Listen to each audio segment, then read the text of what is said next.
Поплавите и обилните врнежи на дожд тоа зафатија Источна Македонија стопираа сеидбата на житните култури. Сеидбата на јачменот и пченицата се уште не е завршена, велат земјоделците. Во Штипско-Овчеполскиот регион околу 40% од површините не се посеани со житни култури.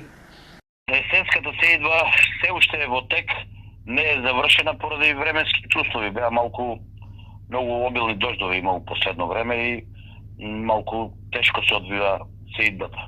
Мислиме дека 40% се уште има за сеење на житарицата.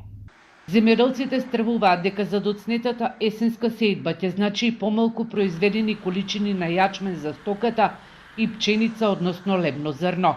Универзитетскиот професор од Штипскиот земјоделски факултет Мите Илиевски вели за да се спаси сеидбата, земјоделците треба да почнат и со сеење на пролетни или факултативни сорти на житни култури.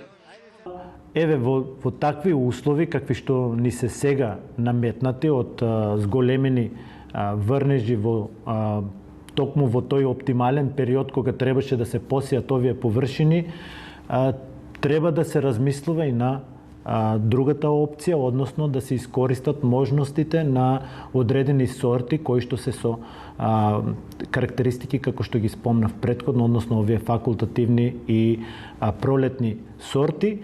Македонските земјоделци околу 85% од површините под жито ги сеат на есен, поради тоа што имаат и повисоки приноси, но производството на жито не ги задоволува потребите на пекарската индустрија, па затоа во нашата земја има и увоз на пченица.